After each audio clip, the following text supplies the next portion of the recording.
Hey, this is Jennifer and Megan. We are two sisters from South Carolina on a mission to discover more about our British grandmother's life in London by reading, researching, and sharing her love letters she wrote during World War II. If you're looking for an interesting, unique perspective on life, love, and London during World War II, then you have found the right place. We will take you through each letter and bring them to life as we have recently traveled to some of the exact places mentioned in these letters. Think of this as a historic love story come to life. So grab your favorite beverage and blanket and prepare to dive in with us. This is the All My Love, Lucy podcast. Hey, and welcome to the second episode of the All My Love, Lucy podcast. We're so glad you're here. We want to say thank you so much for all the love and support so far. We've been overjoyed by all the feedback that we've received the past few days, and we are so incredibly grateful. Your support means the world to us. It sure does. And for those who may be first-time listeners, we want to encourage you to go back and start at episode 1 so you don't miss any important information. But for a brief recap, our grandmother Lucy was born and raised in London, England, and our grandfather James was born and raised in South Carolina, here in the town that we live in today. He was in the U.S. Army and was stationed in London when they first met. Now, at the time of the first letter that we read in the last episode, they had met, fallen in love, gotten engaged, and were planning on getting married in London and then moving to South Carolina once the war was over. But before they were able to get married, Jimmy was shipped somewhere away from London. Yeah, and we're not exactly sure where he had to go before he was shipped to the U.S., but they were separated for a period of time. But rest assured, this is an ongoing research project, and the minute we discover that information, we will surely share it with y'all. I feel like we're close to figuring it out, but we'll dedicate more time to this later when we're certain of the things that we found. So they thought he would be coming back to London sometime soon after leaving, but as we now know, that didn't happen, and it will be 2 years before they will be reunited. And again, this 2-year period that they were apart is what gave us these letters that we are reading today. It's such a beautiful love story that we just have to share it. It is. And also, don't forget, at the end of each episode, we'll have an uninterrupted reading of the letter, so make sure not to miss that. And we're going to go ahead and get started with letter number 2. June 9th, 1944. My darling Jimmy, it has been teeming with rain all day, quite bleak and dreary, but because I received your lovely letter this morning, I am happy and I don't need any other sunshine. I love that so much. I do. I think this is the nicest letter I have ever had, and I shall just keep reading it every day until I receive your next letter. It had to be so difficult waiting for his letters, as you know, that was the only way they had to communicate. We have instant communication globally now, so it's hard to think back to how not too long ago waiting on letters to hear from someone was part of everyday life. And I wonder just how many times she really probably read that letter, especially not having much else to do. She goes on to say, well, sweetheart, I am sure I don't need to tell you how much I miss you.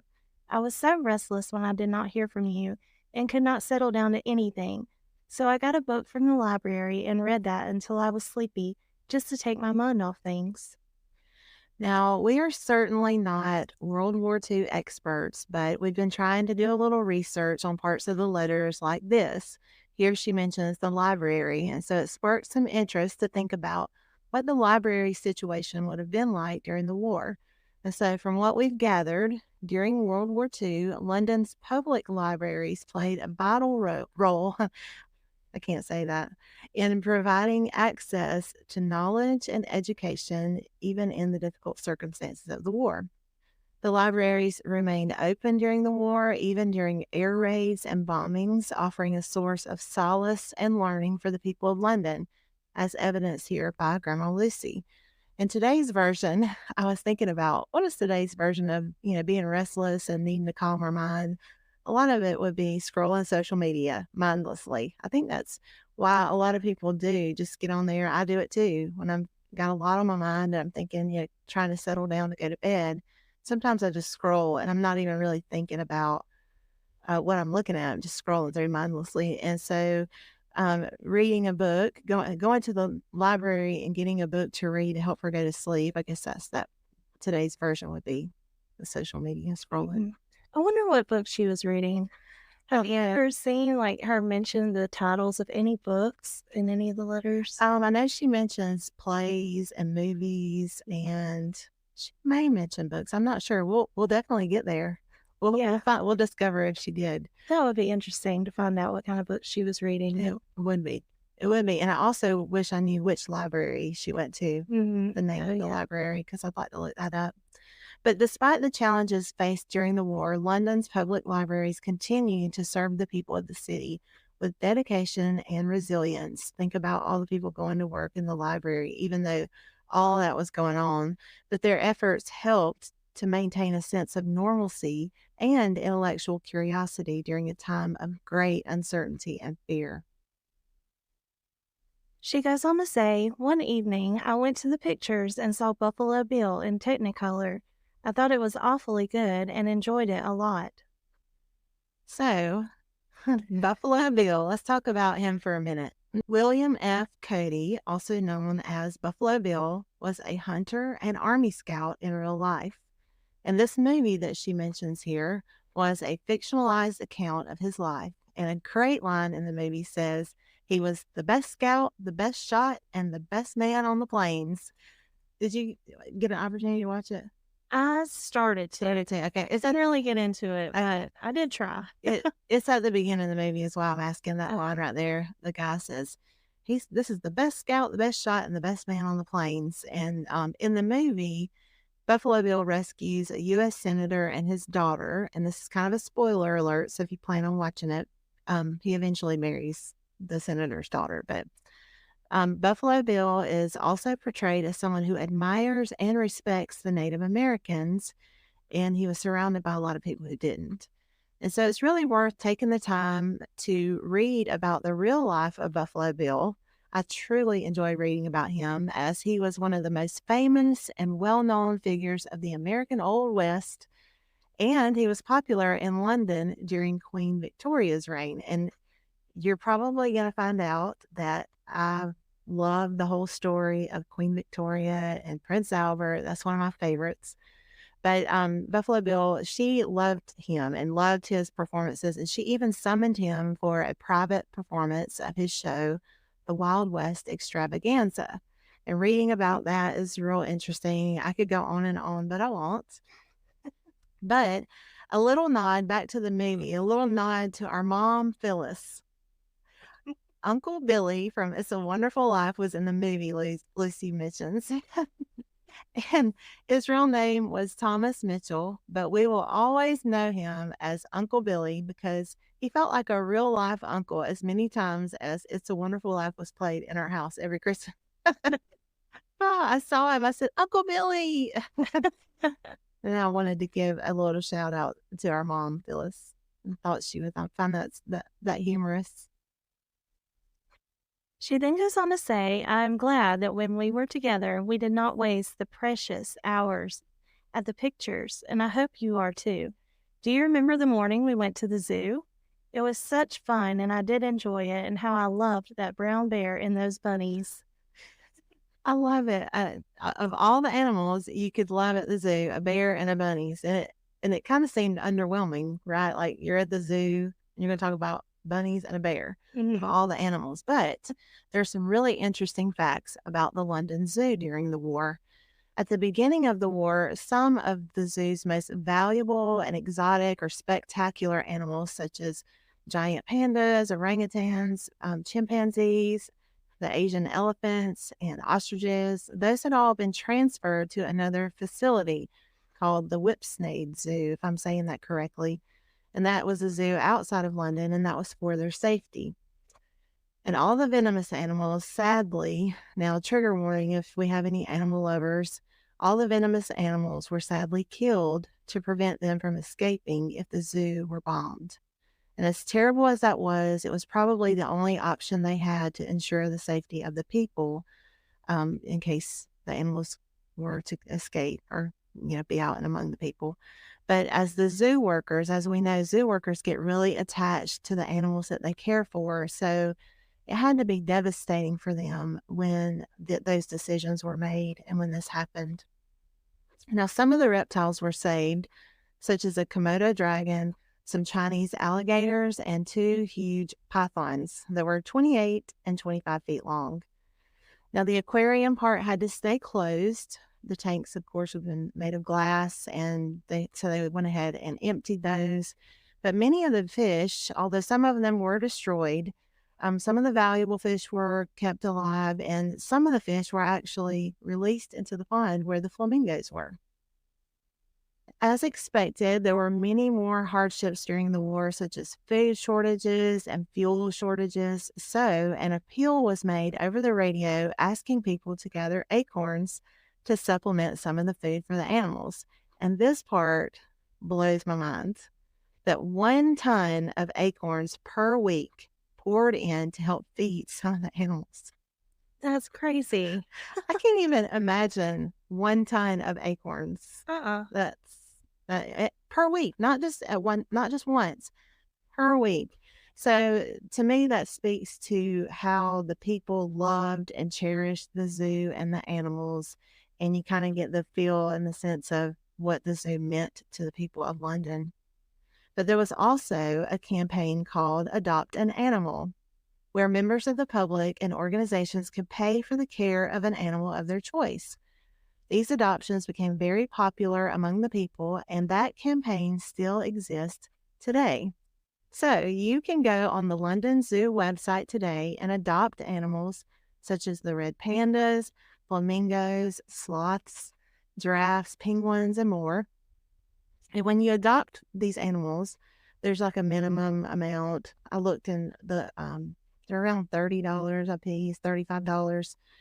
But when you adopt an animal, you get a personalized adoption certificate, a stuffed animal, an exclusive badge that you only get from the zoo, a magnet, and other things like that, and tons of information about that animal that you're adopting. So, this is an excellent program for children or just animal lovers in general. So, if you're interested in doing this, or if you're looking for a unique gift for a child, or like I said, the animal lover in your life, then visit londonzoo.org where you can adopt an animal. And I want to mention that this is where I've pulled most of this information that I'm sharing with you today. I pulled that from londonzoo.org. Another extraordinary piece of information we've come across on this website was the fact that the real life Winnie the Pooh bear lived at the London Zoo.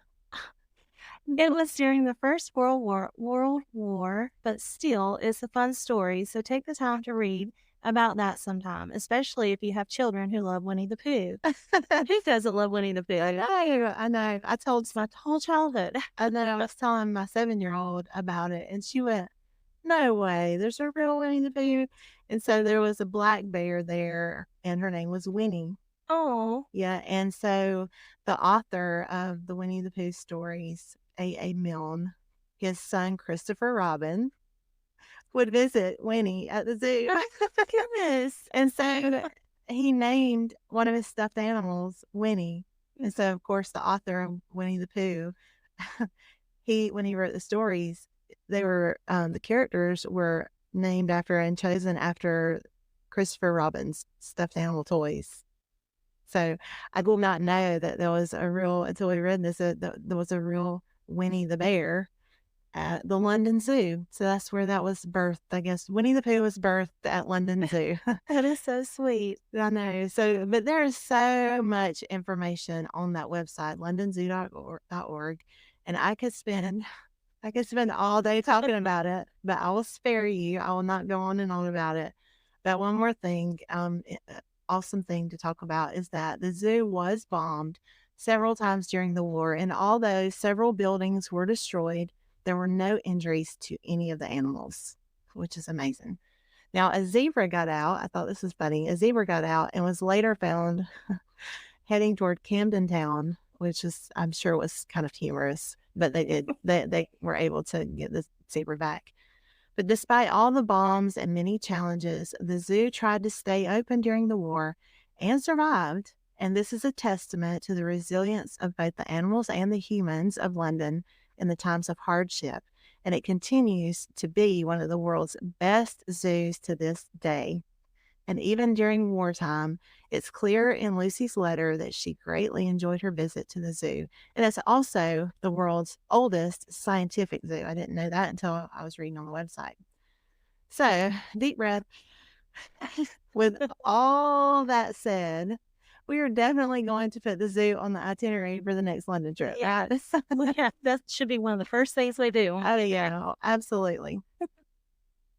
She goes on to say, but of course, the biggest thrill of all was the 4th of May when he took me to buy my lovely ring.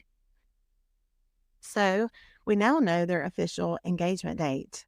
And as mentioned in the previous episode, and I'm going to show again for the video watchers, this is that lovely ring that she mentions.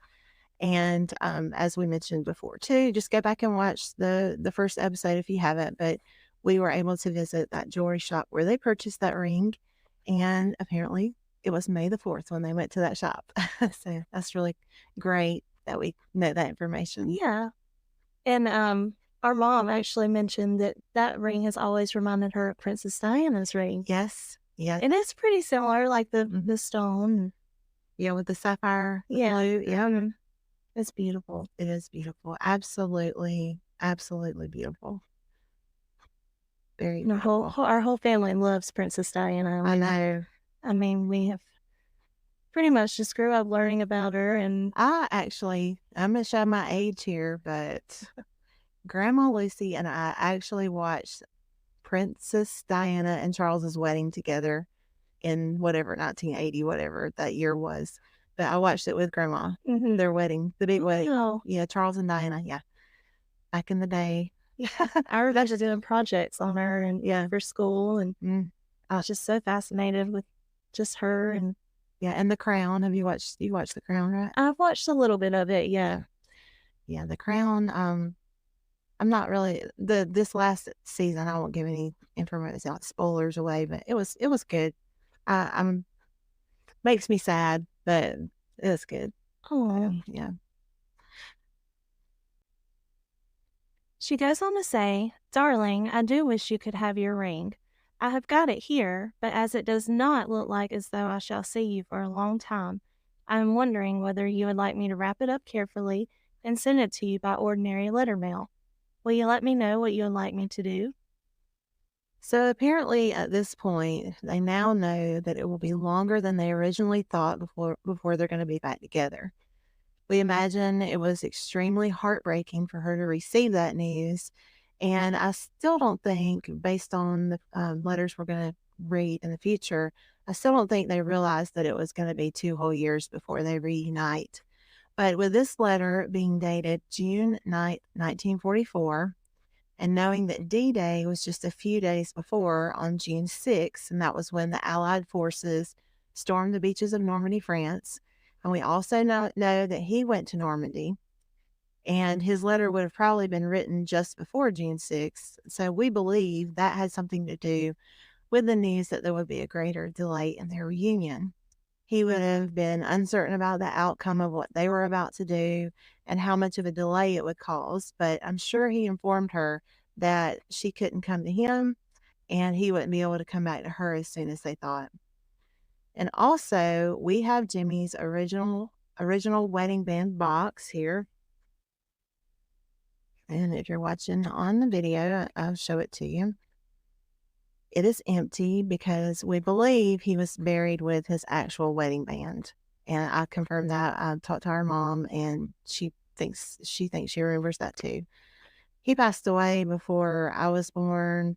I think our dad was in his 20s when he passed away, and I will look that up exactly. But his wedding band, I believe, was buried with him. He had it on. But we do have the address on here to the ring shop where they purchased his ring.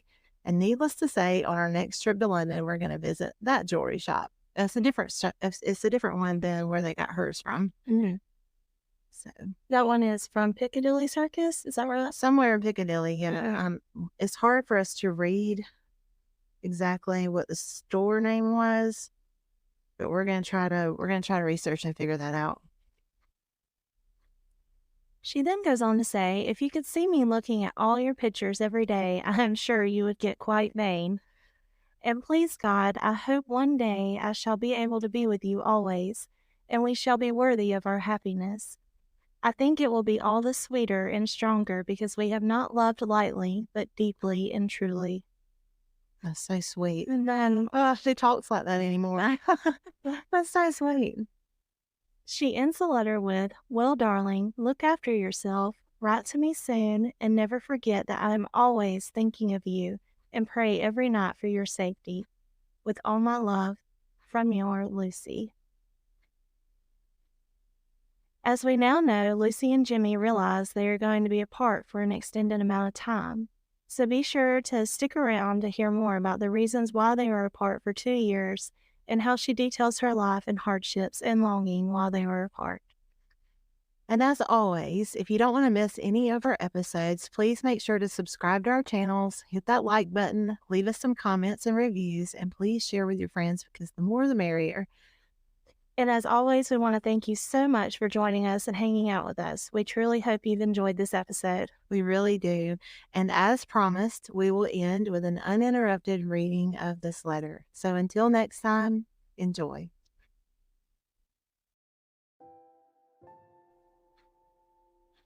June 9th, 1944. My darling Jimmy. It has been teeming with rain all day, quite bleak and dreary, but because I received your lovely letter this morning, I am happy and don't need any other sunshine. I think it's the nicest letter I've ever had, and I shall just keep reading it every day until I receive your next letter. Well, sweetheart, I am sure I don't need to tell you how much I miss you. I was so restless when I did not hear from you and could not settle down to anything. So I got a book from the library and read that until I was sleepy just to take my mind off things. One evening, I went to the pictures and saw Buffalo Bill in Technicolor. I thought it was awfully good, and I enjoyed it a lot. I am glad that when we were together, we did not waste the precious hours at the pictures, and I hope you are too. Do you remember the morning we went to the zoo? It was such fun, and I did enjoy it, and how I loved that brown bear and those bunnies. But of course, the biggest thrill of all was the 4th of May when you took me to buy my lovely ring. Darling, I do wish you could have yours. I have got it here, but as it does not look as though I shall see you for a long time, I am wondering whether you would like me to wrap it carefully and send it to you by ordinary letter mail. Will you let me know what you'd like me to do? If you could see me looking at all your pictures every day, I am sure you would get quite vain. And please God, I hope one day soon I shall be able to be with you always, and we shall be worthy of our happiness. I think it will be all the sweeter and stronger because we have not loved lightly, but deeply and truly. Well, darling, look after yourself, write to me soon, and never forget that I am always thinking of you and pray for you every night for your safety. With all my love, from your Lucy.